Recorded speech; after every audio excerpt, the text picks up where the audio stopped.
you guys missed our last video, we're stranded in Bodega Bay on our 43-foot trawler that we bought for $100 and we put a ton of work into. We left out the Golden Gate yesterday morning, so we're planning to go a few days offshore, and sure enough, like 30 miles into it, our freshwater pump on one of our engines failed. We had to shut that engine off immediately. Came into Bodega Bay here on our starboard engine alone, and we've been trying to chase down a freshwater pump as fast as possible because we have this amazing weather window. It's extremely calm out there, and it doesn't get this calm this often. So we called the outboard motor shop in Oakland. They didn't have any of these freshwater pumps in stock. It sounds like they kind of have some Layman stuff in stock at times, but not a lot. These Layman 120s are so common, and a ton of people in this area have like trawlers and stuff that probably have these engines in them, and if they do, they might have a spare for them. Put a post out on Instagram saying like, I'd be happy to buy you a new spare and just have it sent to you, or just pay, or just buy your spare part from you or whatever. And they're just trying to figure out how to get one. And then I started calling around local like diesel mechanics, and one of the first places I called, this guy Helmets Marine Services in Sausalito, and he answered the phone, and I'm like, hey, any chance you guys carry Layman parts? I'm looking for a Layman freshwater pump. The guy's like, is this Captain Bill? I was like, yeah, it is. How'd you know that? It turns out to be this guy Chip, who they didn't have any Layman parts there, but he called a bunch of his mechanic friends who are local, and he got in touch with someone who sounds like they have two Layman 120 freshwater pumps. I don't know if they're his spares that he's willing to give to me for what he paid for, or if he's got just extras. I'm waiting for him to call me back once he puts his hand on them in the garage, and if we can get these, then I'll get like Uber Connect, or he might have someone who's willing to drop them off. But if we can get these and we can get out today, it would just be a miracle.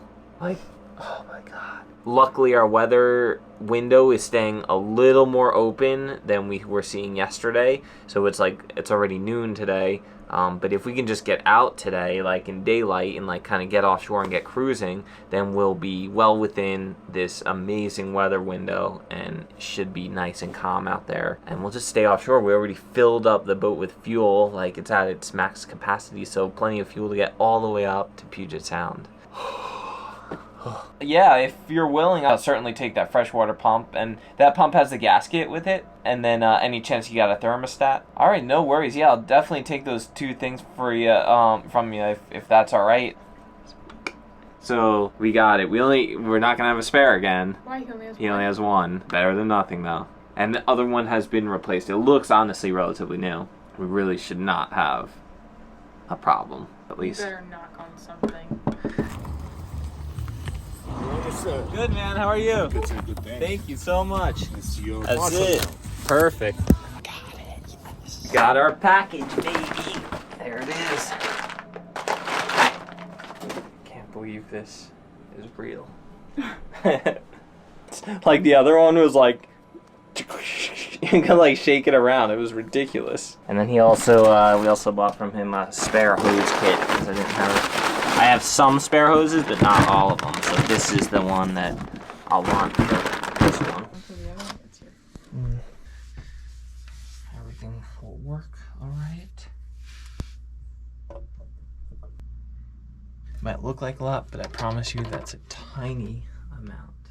It's a little more around the outside of the bolt holes.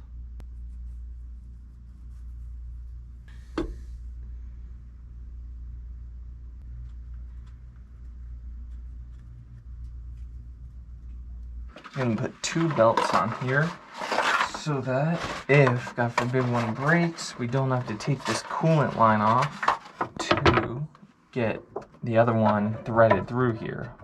So we'll store it. I'll show you how.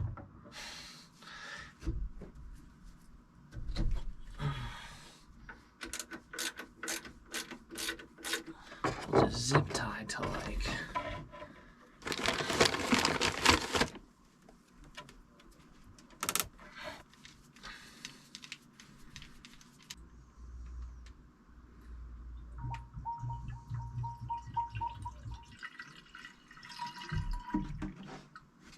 All right, we're good. We're good to go. Let's just start this engine. We'll have to add some more coolant, but right now that thing's full and still kind of burping up air a little bit. We'll just start it real quick and then shut it back down, make sure it actually starts.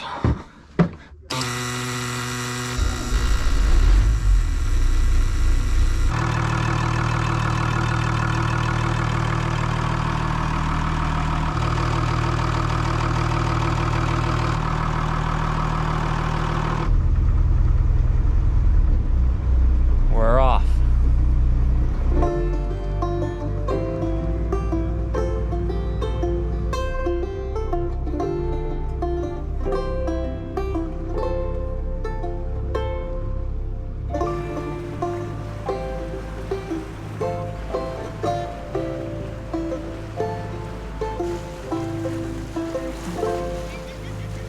We did it, and we got underway. Oh my goodness, how was that fiasco? I went through the nervousness of going out and like preparing myself, and now I have to do it all over again. Still get nervous on these overnights. Thank you so much to everyone who tried to help get us going again. Thank you to Chip for putting us in touch with his friend Sean.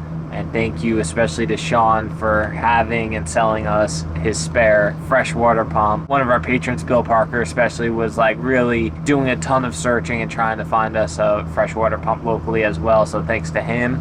And thank you to our Uber Connect drivers who picked up the package from Sean and the package from Napa. Pulled it off. We didn't leave until what time? 5, 6? p.m. So we're just going overnight. For a few days overnight. We just got to make it around Cape Mendocino. I mean, we got, at this point, it looks like maybe 48 hours before the wind starts to pick up around there. So that's one of the big obstacles. The weather gets really nasty and just accelerates around Cape Mendocino. Worst case scenario, we could pull in. Fort Bragg is before there, right? Yeah, Fort Bragg's in 90 miles. So if something happens, if the weather turns earlier or something like that, we could turn into Fort Bragg before then. But after we round Cape Mendocino, we might just keep on going because we'll be ahead of some bad weather. So we might just continue on to the Straits of Juan de Fuca. Or if we're really tired, we can pull in somewhere and sleep because it looks like we have multiple days of good, clear weather after that. Oh, okay, so we might be in the clear. So we could pull in for a night, get a good night's rest, and then go back out again. Creepy. We're in some fog right now.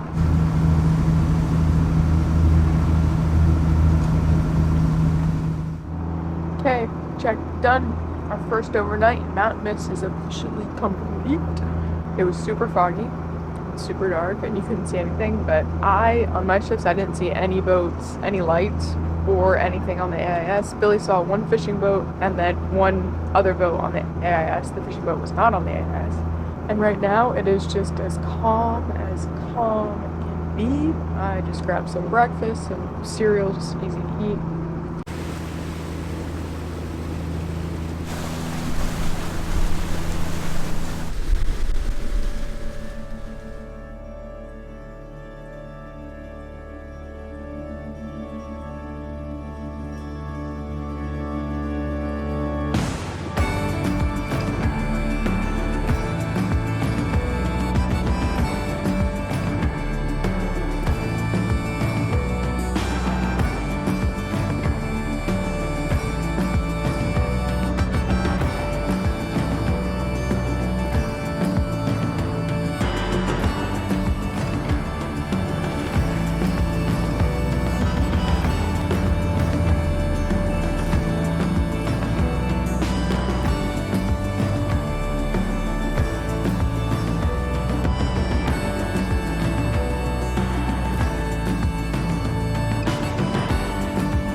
Hey, Billy's awake. I'm gonna go for another like 45 minutes. We're averaging about 7.5 knots.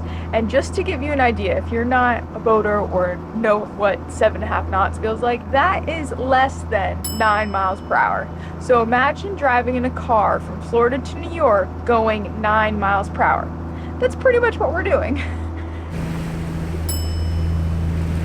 All right, we're currently passing Cape Mendocino. It's 1:30 p.m. and this is the spot where we really wanted to be careful with weather. Apparently weather really just accelerates around this area. Whatever the conditions are, it could just change drastically or be significantly more than forecasted.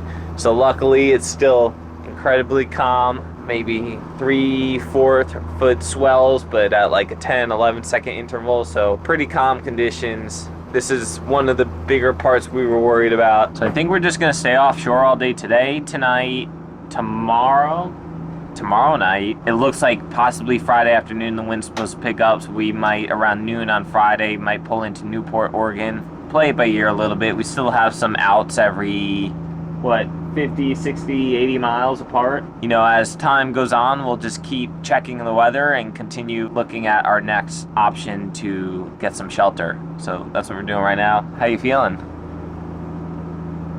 A little bored. So one of my biggest challenges offshore is that I love coffee, and coffee is something that can make you kind of seasick. So I have to balance whether I drink coffee or not. But if I don't drink coffee, I feel bad too because I am so addicted and I get like headaches and stuff. I usually have like a cup or two of these a day. If I can get at least a little bit of coffee, I kind of feel better. If I can like feel good having that coffee, then I don't know, I just feel good overall. So I successfully drank a cup of coffee today, and You feel okay? yeah, I feel pretty good. Yeah, I feel really good. So I definitely do get seasick more than Billy, and I've never taken like seasick medication because I've always been so scared. Like usually drowsy stuff like knocks me out, and I know that I have to be awake for like my shift, and it's just always scared me. But I took it today because I've just been so scared of this coast. Do you have it last night or no? I did it like an hour before I woke you up. Okay. So I think it worked. I feel fine. I'll probably take some more. I feel awake. I slept a lot. Feeling good. It's also very calm, so. Just another factor that contributes to not feeling great is like the weird sleep schedule. We've done 3 hours on, 3 hours off, 4 hours on, 4 hours off. Last night we did like a mix of those two. Sierra was feeling tired, so she woke me up after 3 hours, but then I got to sleep like 5 hours after that on my next shift. But it's just a funky sleep schedule, and we are very regular sleepers. You know, full 7-8 hours a night. For me at least, throws me off an extra little factor. I mean, the motion really isn't that bad. We don't have stabilizers on this boat. A lot of these boats have like Naiad stabilizers, fin stabilizers, so there's a hydraulic mechanism that controls these fins underneath the water, and it helps to stabilize the boat basically, just using the force of the water over them to counter the roll this way or that way. Some boats have a fancy gyro stabilizer, which is really cool, but those things are really expensive. This boat doesn't have anything, and we were a little bit worried about how rolly it was going to be, but so far it's been not bad at all. We're lucky that this swell is coming from certain ways, because if it hits you just right when we noticed in the bay, it does roll. Yeah, it rolls if you get hit with a steep swell from the side. So yeah, luckily the swell is small and a long period. They blow?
Conditions are unbelievable. So calm out. Shower. 450 miles left until We make a sharp right turn into the Straits of Juan de Fuca, where basically we come out of the Pacific Ocean and we start getting into more sheltered waters. Hopefully it stays like this the whole time.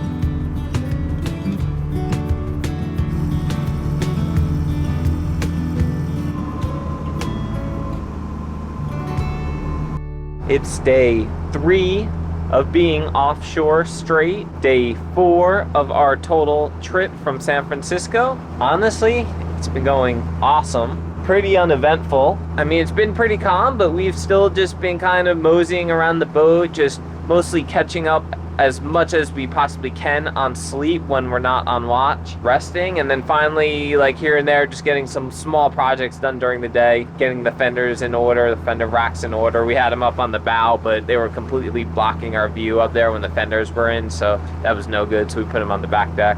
We're going in right now to Westport for the evening. We basically beat all the bad weather up north, and the forecast is looking good for the next few days. So we're just gonna go into Westport, take a little break, just overnight. I can change the oil and the injection pumps without having to do it out here in the ocean. It's been incredibly calm for us. Like, the most wind we're getting is like maybe 10 to 12 knots during the day, but then it calms right down during the evening. Small rolling swells, but it's been really nice. We've heard how nasty this coast can be, but I guess, like, it goes to show you, we've been keeping our eye out pretty well for weather windows, and I think we just scored a really good weather window, and we've been beating the bad weather north, because right now in San Francisco it's blowing like 30 knots. It's nasty down there. I showed you that we got our Vesper Cortex unit, and it's been awesome as our VHF and AIS, but I also was able to overlay the data into Navionics, our iPad. So like, here's a AIS target coming from our Vesper unit, and we can click on it, we can get some information on it.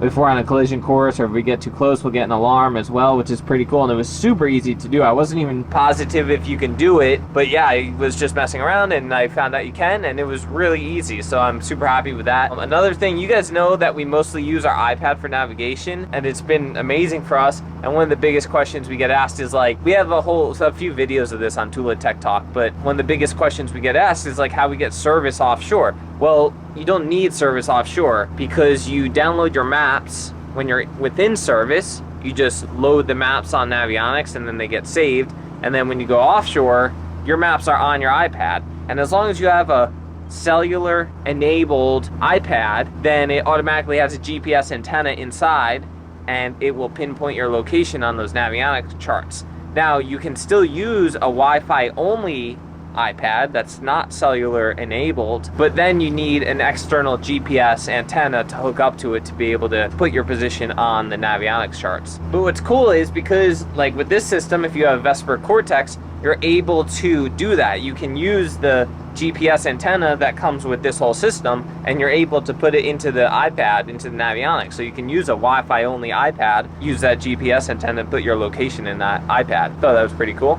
Other than that, we've just been maintaining a good watch, basically 4 hours on, 4 hours off, and we get a little more flexible during the day. When one of us has plenty of rest and doesn't feel tired, we'll let the other person sleep a little bit longer if they're sleeping. And the person who was on watch is just keeping a good eye on, oh, we're getting into a line of like seaweed and stuff. Just wanted to avoid this.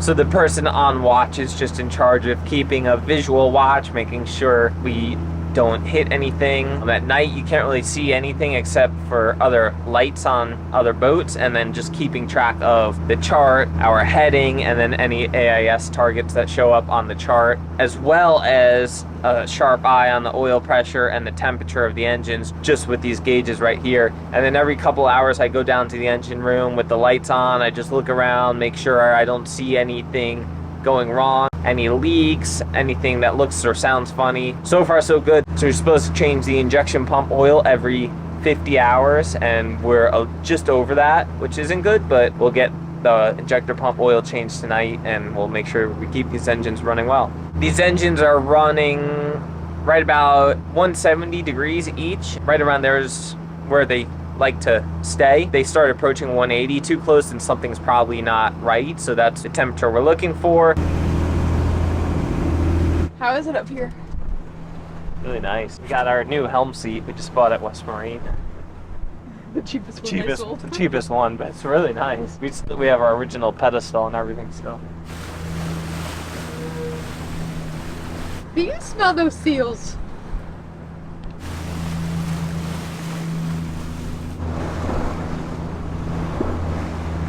You're flying.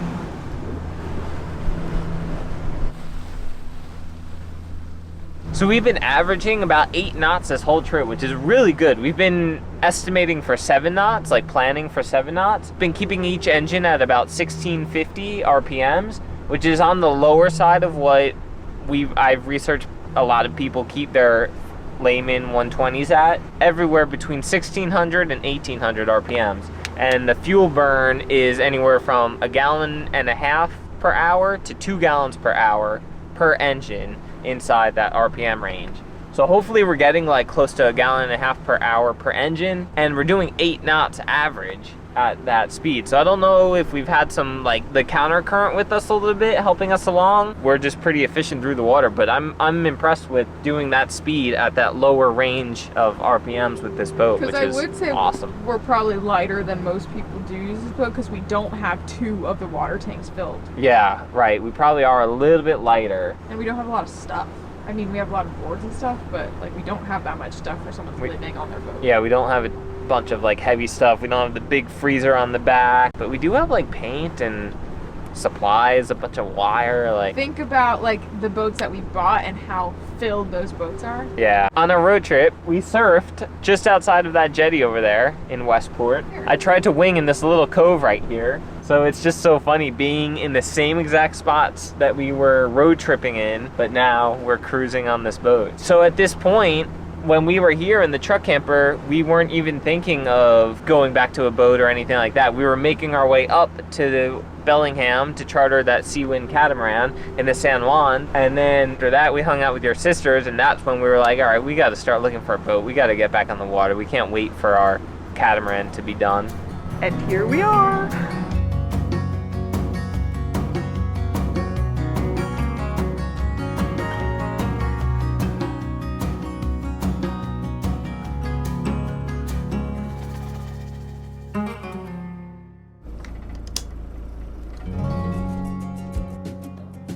Moment we've been waiting for. We're out of the Pacific Ocean. I just got a text that says, welcome to Canada. I didn't cross the line. For full details on your international travel plan, please contact your no, they better not account charge me. administrator. Screw the ordinance.